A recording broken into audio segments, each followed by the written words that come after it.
Hello guys, I think you will be now dreaming that the WhatsApp, Instagram, and Facebook are not currently working. Bad luck, guys. But hope many of you have seen today's match of CSK and Delhi Capitals, which was a thrilling match until that ball by DJ Bravo literally shook my brain out. What kind of ball was that? To be honest, I was totally shocked by seeing that one. I was thinking that it was CSK might win this, but that ball literally took away all my hopes. So here we are back again with our guest Stansu today. We are back again after a long time. We are going to discuss match about Chennai Super Kings and the Delhi Capitals for the top spot of the point. So first of all, so do you think that Chennai would have won this match if Bravo was not being handed over?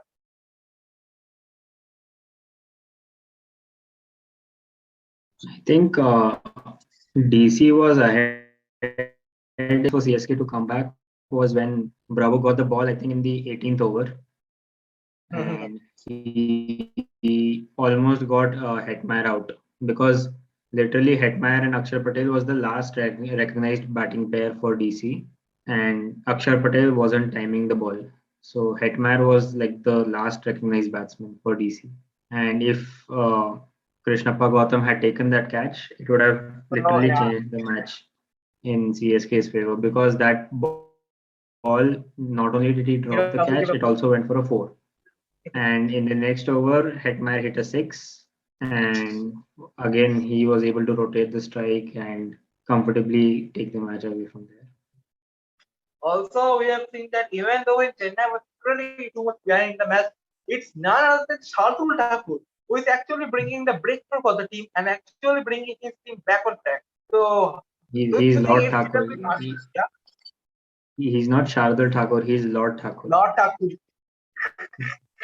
Yeah. And also, do you think it's a bit unfair after seeing his performance? Do you think that he should be added to the main squad rather than the reserve squad of I the mean, World Cup team? as we had discussed in the review of the squad itself, I had told in that video as well that I feel that Shardul Thakur deserved to be in the main squad rather than a reserve. But you never know. I mean, there is still there is a chance for India to change their squad or like the reserves or whatever. But I think there was an announcement from the treasurer or something that India is not going to make any changes. So Uh-huh. we're not until unless that deadline passes away for the teams to make changes and India does not make any change to them. I don't know. I don't see any changes happening as such. Okay. And also, if you see today that Raina was injured and we have got Robbie Uthappa. So, and even if you see the Raina's performance in the earlier matches, he has not been able to score a single digit actually, to be honest. And whereas Ravin Uthappa has played actually average to kind of, but he has played better than Raina as compared to Raina. So do you think that Raina should make way for Robin Uthappa as we have seen Raina's downfall these matches? You mean in this current tournament or in like IPL in future as such? No, current tournament. Correct. In the current tournament, I think there are a lot of options for CSK because the number three spot used to belong to Raina, but then Mm-hmm. Moeen Ali came in and he played very well in the number three spot when the Indian leg was going on. But even Moeen Ali has struggled a bit in the UAE conditions with the bat. So Robin Uthappa today, like considering the kind of pitch which it was, and also the conditions that were going on, like the scenario in which he came into bat, he played a decent all. Like he had a strike rate of 100, which was more than quite a few number of batsmen. Like in CSK, I think only Ambati Raidu and Duplessis had a higher strike rate, whereas Duplessis also got out for just 10 runs of 8 balls. So Yeah. Uthappa scored 19 of 19, which was pretty much fine, I guess. Yeah. Even if you check the Delhi Capitals batting, apart from Dhawan scored 39 of 35, And Prithvi Shaw, okay, he scored 3 boundaries and he scored 18 of 12. So if you actually remove those 3 boundaries, which is 12 of 3, so he actually scored 6 of 9 in the other 3 balls. And Shreyas Iyer 2 of 7, Rishabh Pant 15 of 12, Ripal Patel 18 of 20, Ashwin 2 of 3, Akshar Patel 5 of 10. So yeah, I mean Hetmeyer was the difference in the end. He scored. He was the one who had the highest strike rate in the match. Also, I have also before the match only I got a feeling that either of the Ruturas or Five is going to be flopped, but ultimately both of them literally disappointed us in the match. And also, if we check at the CSK bowling today, we have saw the comeback of Deepak Chah. That he is the one who has also been taking wicket. He was wicketless in the previous few matches, and today he has come back to the original form. So it's actually a boost for the Chennai bowling actually. He hasn't really like today. He went for a very high economy rate as well today. Like although he got like 1 wicket, I think of Prithvi Shaw in the beginning. But apart from that, he was dispatched like in the power play by Shikhar Dhawan. So that really isn't the ideal when you're defending around 6.5 runs per over, and if your power play bowlers are going for almost 11.5 per over. So that really isn't the ideal comeback you would expect. But yeah, like he was getting the ball to swing a bit and all that. And also, I have just now seen that a man of the match award has been given to Akshay Patel. Yeah, he might be great economical and also even taking wickets in the bowling lineup, but if you see he's getting not so great 5 runs of 10 balls as you have just now said. So do you think that the man of the match would have been given to Hitman, considering that how he brought his team from a losing position to a winning one? No, I feel Akshar Patel deserves it because as we know that the batting lineup that CSK has, even though the condition was not that great for batting, but the batting lineup which CSK has, they could have at least gone to like 140 or 150.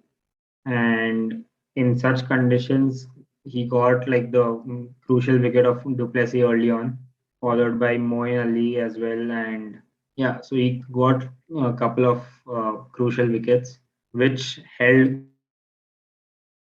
the batting lineup back and reduced it to like batting because I don't think DC really relies on his batting to win them the matches because they have opening of Prithvi Shaw and Shikhar Dhawan. 1 down they have Shreyas Iyer, 2 down they have Rishabh Pant, 3 down they have Shimran Hetmeyer, which I don't think he came at 3 down today.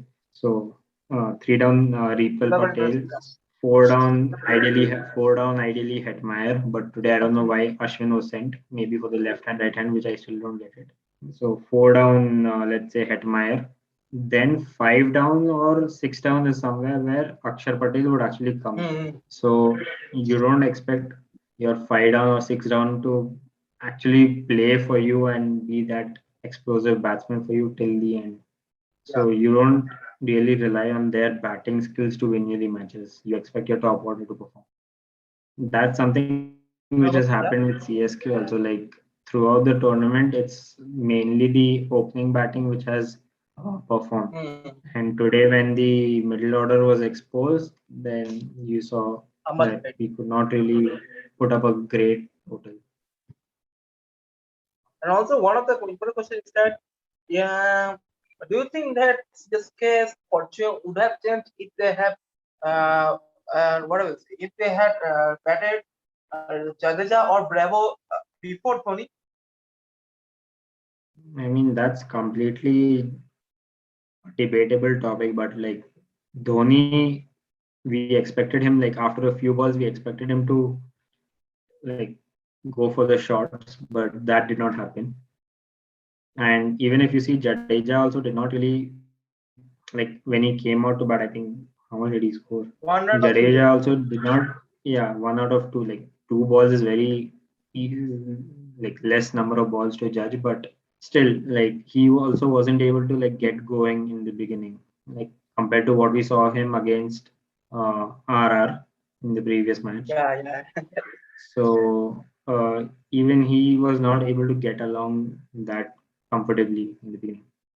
So, yeah, I mean, obviously, now that we know the result of the match and we know that they actually came down like few runs short, we can say that maybe someone more attacking could have gone, but you never know that when if they would have gone and they would have gotten out in the beginning itself.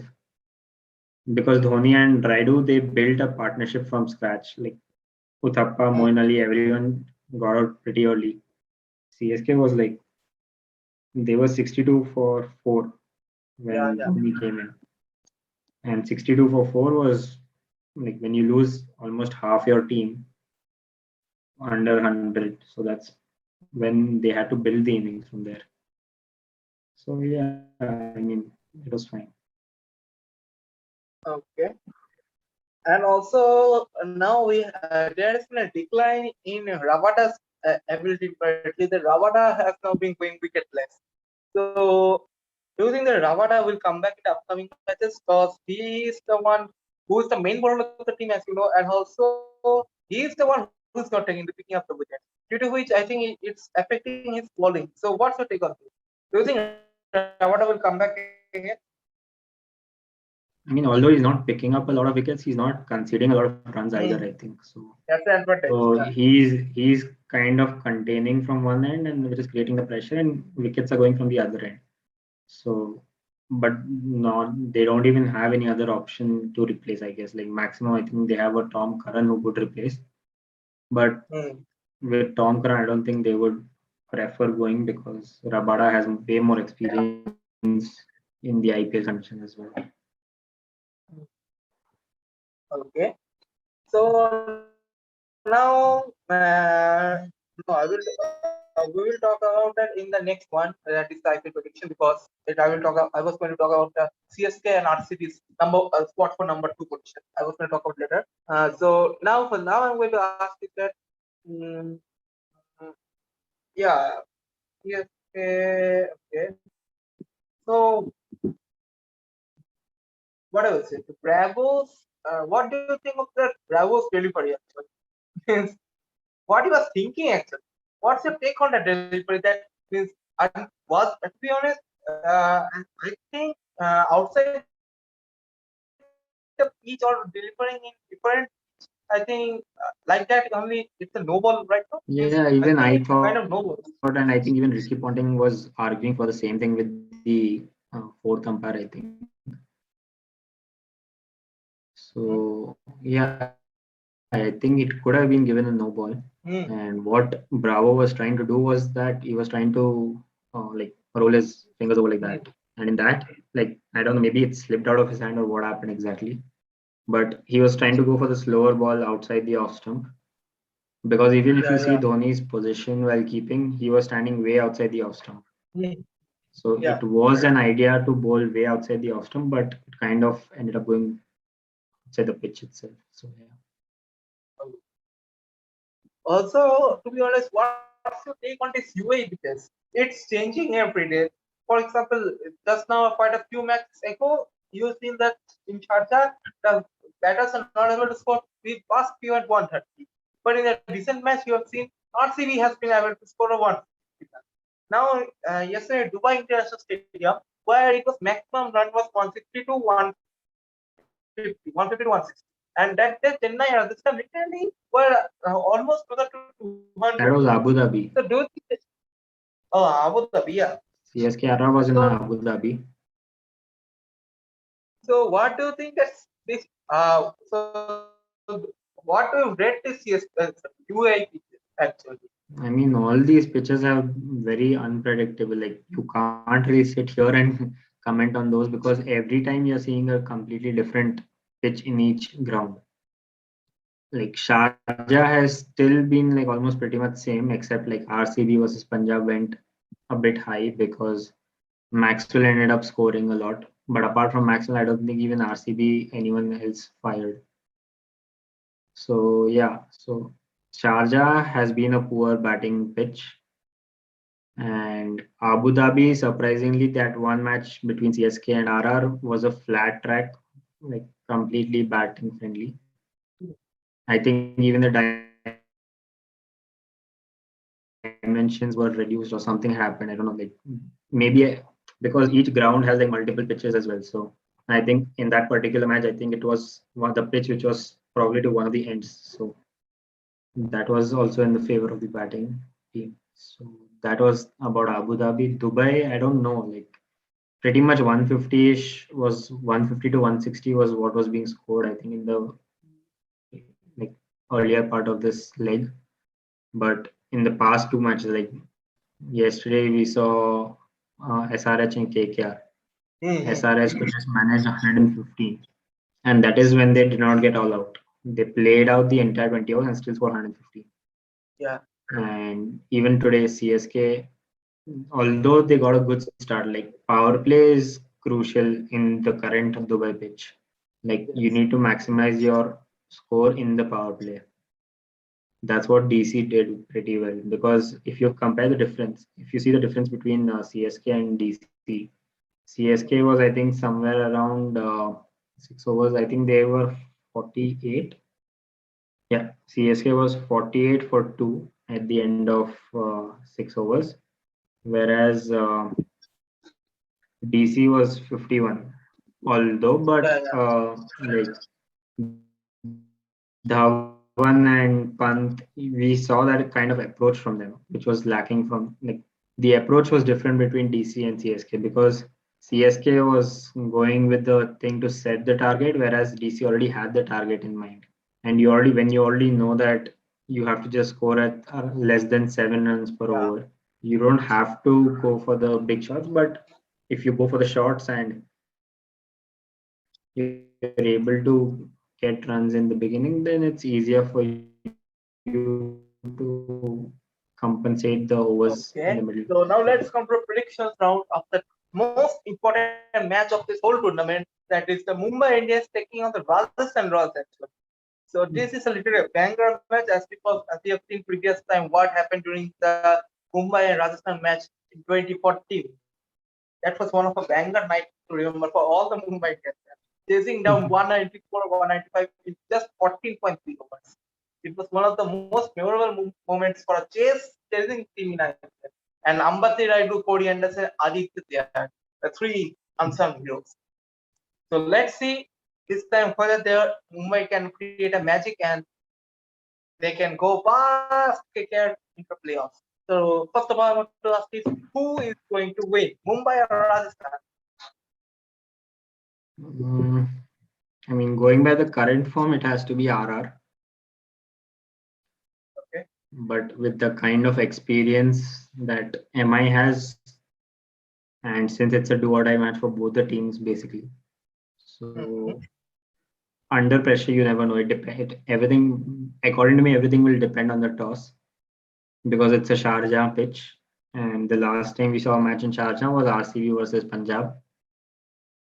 And although the target was chaseable and it was pretty much looking chased down by Punjab, but then came the inexperience of Punjab's middle order and they collapsed. So depends on the toss. If let's say Mumbai is batting first and they put up a decent score and get a few early wickets from Rajasthan side, then again RR's middle order also does not have any experience. Like in the top, they have the explosiveness and they have the power hitting from Evan Lewis, and currently Yashasvi Jaiswal is in a decent form. I mean, it's just one match which has turned it in their favor. That is the Abu Dhabi match against CSK. Yeah. So, like, there was a stat which was shown during the match that in 2021, across T20 matches, the most number of sixes hit by batters. So the number one player in that list was Glenn Phillips. Number two was Liam Livingston, and I don't remember number 3, but I think there was another player, Evan Lewis. I think Evan Lewis was number 2 or number 3, and Liam Livingston again number 2 or number 3, and all these 3 players are part of RR. But again, it depends on the playing combination which they go for. Okay. So, yeah. So now I'm going to ask you, who is going to be the highest run scorer in this do or die match? Highest run scorer. Based on the experience, I would back Rohit Sharma to score. Okay. And from the Rajasthan squad, whom do you think is going to be the highest scorer? From Rajasthan again, I mean, it's going to be a tough thing because skill-wise, I would say Yashasvi Jaiswal would be ahead. But then, based on the power hitting and luck, if it favors, then maybe Evan Lewis can just go on and explode. Because again, it's going to be short boundaries in Sharjah, and the pitch definitely has improved if you see the last match. So yeah, I think Evan Lewis or Yashasvi Jaiswal, one of them would probably go on till like the 8th or 9th over. And who is going to be the highest wicket taker of this whole match? Okay, wait, RR and MI.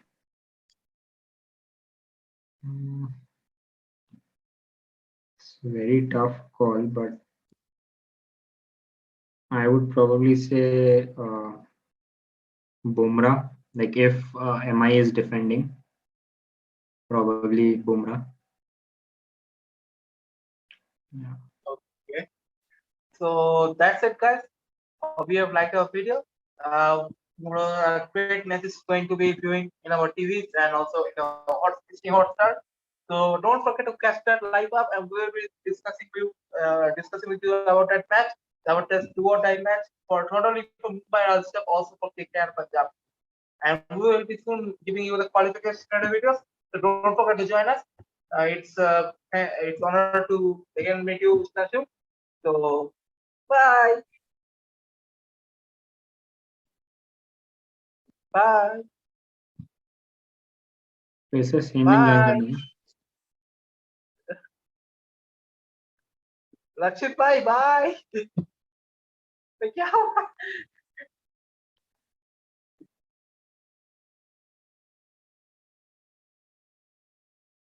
लक्षित भाई क्या हो गया भाई? Hello भाई, bloopers नहीं चाहिए